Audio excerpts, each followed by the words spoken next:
क्या आपको अक्सर सीने में जलन, मैदे में तेजाबियत और गले में खटास महसूस होती है?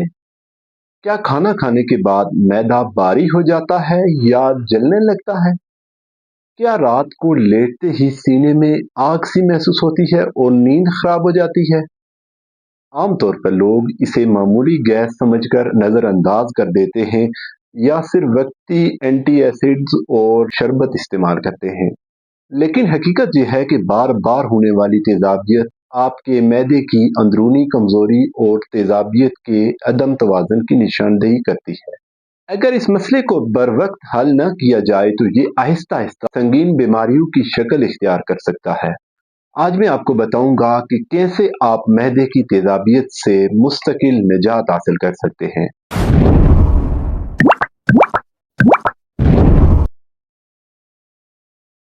क्या आपके साथ अक्सर ऐसा होता है कि आप मामूली सा खाना खाते हैं लेकिन कुछ ही देर बाद सीने में जलन शुरू हो जाती है, गले में खटास महसूस होती है, सुबह खाली पेट मैदा भारी लगता है और बाज़ औक़ात मतली भी होने लगती है? कई लोग मुख्तलिफ दवाएं इस्तेमाल करते हैं लेकिन फ़ायदा चंद घंटों से ज़्यादा नहीं रहता। जैसे ही दवाई छोड़ते हैं मसला दोबारा शुरू हो जाता है। ये इस बात की अलामत है कि मसला सिर्फ मैदे में नहीं बल्कि पूरे निज़ाम हाजमा की कमजोरी में छुपा हुआ है। होम्योपैथी में हर मरीज का इलाज इसकी अलामात और मजाज के मुताबिक किया जाता है। मैदे की तेजाबियत के लिए पहली दवा नेक्सवोमिका बहुत मौसर है। खास तौर पर ये इन अफराद के लिए बहुत फायदेमंद है जो ज्यादा मिर्च मसाला, चाय, फास्ट फूड इस्तेमाल करते हैं। ऐसे मरीजों को मैदे में अक्सर भरापन महसूस होता है, बार बार डकारें आती हैं और थोड़ा सा खाने के बाद जलन शुरू हो जाती है।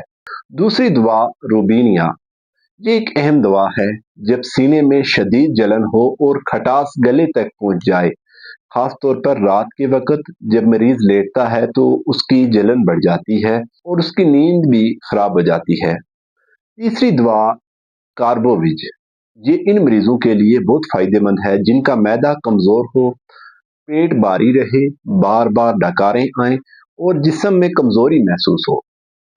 लेकिन नाजरीन याद रखें कि होम्योपैथिक अद्वियात की ताकत और खुराक मरीज की उम्र, बीमारी की शिद्दत के मुताबिक होती है, इसलिए किसी माहिर होम्योपैथिक डॉक्टर से मशवरा जरूरी है। दूसरी चीज ये है कि दवाओं के साथ साथ तर्ज जिंदगी में तब्दीली बहुत जरूरी है। उसमें आप खाना हमेशा वक्त पर खाएं और आहिस्ता आहिस्ता खाएं। खाली पेट चाय और कॉफी से परहेज करें। तेज तली हुई और बाजारी चीजों का इस्तेमाल कम करें या बिल्कुल ना करें। दिन में मुनासिब मिकदार में नीम गर्म पानी पिएं और खाना खाने के फौरन बाद लेटने से बचें। अगर आप जहनी दबाव कम करें और नींद पूरी करेंगे तो मैदे की सेहत भी वाज़े बेहतरी आ सकती है। याद रखें कि मैदे की तेजाबियत कोई मामूली मसला नहीं बल्कि जिस्म की तरफ से एक वार्निंग है। अगर आप हर वक्त दुरुस्त इलाज और सही तर्ज जिंदगी अपनाएंगे तो इंशाअल्लाह आप इस मसले से मुस्तकिल निजात हासिल कर सकते हैं। नाजरीन, इस मालूमात को दूसरों तक पहुँचाने के लिए वीडियोज़ को शेयर करें ताकि दूसरे लोग भी इससे फ़ायदा उठा सकें। मज़ीद ऐसी वीडियोज़ के लिए चैनल को सब्सक्राइब करना मत भूलें। अल्लाह हाफिज़।